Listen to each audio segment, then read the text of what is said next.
S2 sastra Jepang di Universitas Andalas. Kelahiran 22 Agustus 1993 Senin Pati. Jadi sekarang usianya 30 tahun. Ya, kayak gitu. Kalau dulu jabatan Kak itu Di sini sebagai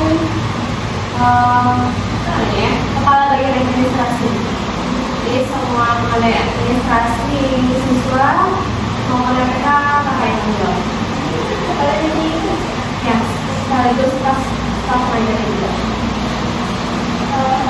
langsung aja ya Kak. Karena mau memang juga kami mau nanya model pelajaran yang digunakan dalam pelajaran selama Kita itu belajarnya dari Senin sampai Jumat. Standar yang kita buat itu selama 4 jam satu kali pertemuan. Jadi ketika di hari Selasa dan Kamis itu bisa di olahraga dulu, kita ke sejam, sisanya lagi itu belajar. Kalau hari Jumat karena harinya pendek, kita mulainya dari setengah 9 sampai jam setengah 12. Jadi kalau misalnya di hari biasa kita belajar dulu, nanti sekitar 20 di akhir itu tiket. Ya, mereka itu kebiasaan tiket, kami namanya program, karena mereka nanti ketika di Jepang mereka akan membersihkan atau mengurus, membereskan semuanya sendiri. Karena di sana nggak ada OB. Kalau kita kan ketika dari satu tempat ada OB-nya, kalau di sana nggak. Jadi dari sini kita ajarkan itu. Terus kalau sistem belajarnya itu, kami kan patokannya itu pakai buku Minano Nihongo. Dia ada per bab-babnya. Kami bikin target, siswa ini dalam 6 bulan itu udah bisa lulus M4. M4 ini sertifikasi bahasa Jepang. Yang paling rendah itu M5, M4, M3 standarnya. Yang menengah, M2, M1 itu udah kategori negara. Jadi kami menargetkan setiap orang itu atau setiap kelas itu 1 bab 1 hari. Kalau misalnya dalam kerja minimal 1 bab 2 hari. Tapi itu udah. Kalau misalnya siswa ini dirasa agak lambat untuk perjalanan diturunkan. Kalau siswa ini juga sering libur, diturunkan. Kalau siswa ini banyak alasan atau banyak bertingkah, diturunkan atau bertingkahnya mulai nggak bisa ditolerir, SP. Ini ada SP. SP1, SP2, SP3 dan DO. Kalau proses belajar mengajar, kami kembalikan lagi ke senseinya. Yang penting siswanya ngerti. Ketika siswanya nggak ngerti, senseinya tinggal ini aja ke kami. Misalnya kayak, Kak ini siswanya gini nih. Dan coba dari solusi. Kalau dari coba solusi yang dikasih, kalau masih nggak bisa, turun. Begitu aja caranya. Jadi kami menyerahkan ke senseinya cara ngajarnya gimana. Karena kan senseinya lebih tahu kan siswanya. Ada siswa yang sekedar melihat aja dia ngerti, ada yang harus diajarin lagi, ada yang harus praktek sama sekaligus diajarin, ada juga yang gitu. Jadi balik lagi ke situ. Kami cuma mengatakan 1 bab sehari dengan capaiannya ABCD. Begitu aja secara keseluruhan. kalau untuk teknik diskusinya di dalam kelas Kak, ada pakai metode ini misalnya Kalau kakak di kelas, saya gini, kan si A kakak kasih pertanyaan, yang lain nggak boleh jawab.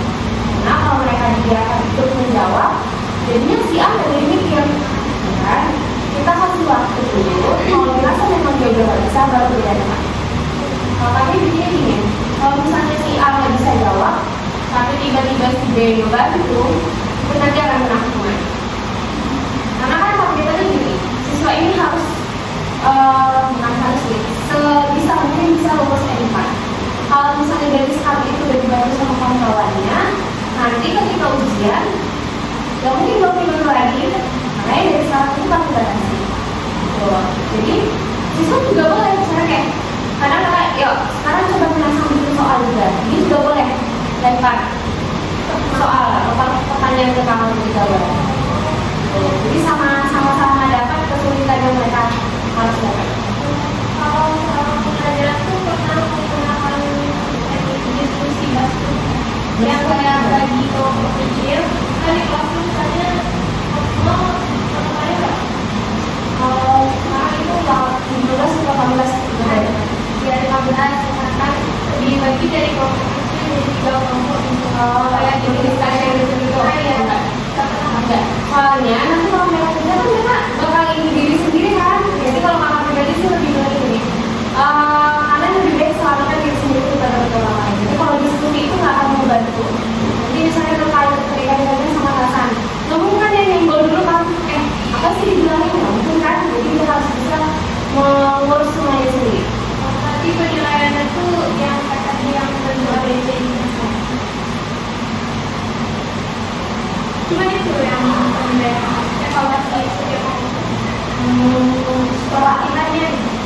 kalau latihan paling nanti kan di buku kita itu dia udah lengkap. Karena pertama disuruh ngomong kosakata dulu. Kalau udah hafal terus nanti diajarin pola. Nah nanti kasih pertanyaan satu-satu.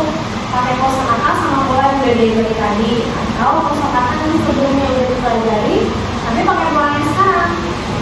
Habis itu nanti mereka membaca yang ada di buku. Di teksnya itu kan udah ada.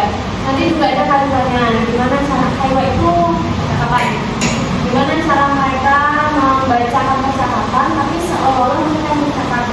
Juga ada, misalnya kalau ada 12 orang berarti dua-dua sama-sama tergantung isi percakapannya apa. Terus nanti juga jawab-jawab soal juga pasti ada. Berarti yang sama kayak tadi yang praktek dialog Ya ada. Karena di ujian dosen itu udah itu namanya juga. Kan kalau misalnya kita udah gini, mungkin sekarang kita belum sertifikasi, tapi kalau di lapangan kan apa yang kita pelajari secara formal belum tentu non formal juga kan. Nah itu makanya kita dari sekarang diajarin sama kayak kalau di bahasa Inggris kan formalnya kan, di Jepang kan juga ada gimana cara ngomongnya yang benar, dialeknya yang bagus. Mereka belajarnya di sini. Jadi nanti yang kayak Jepang nggak ada. niatnya kan gimana?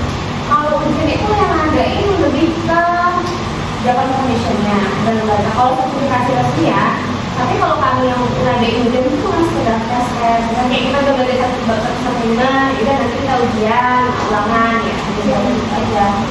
Balik ke sensenya. Kalau kakak biasanya kalau ujian kayak gitu, ada sekarang biasanya kita ujian apa ya? Kalau kayak itu kosakata.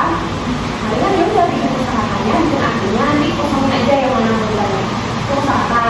Terus nanti kalau misalnya pola kalimat, kakak cuma bikin bahasa Indonesia aja. Mereka bikin ke bahasa Jepangnya.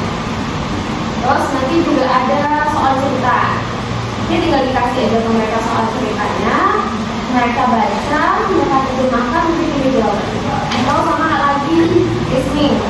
Kita namanya shokai. Nah, nanti soal diputar listeningnya, mereka akan jawab sesuai apa yang ada di buku. Kurang lebih mirip sama bahasa Inggris.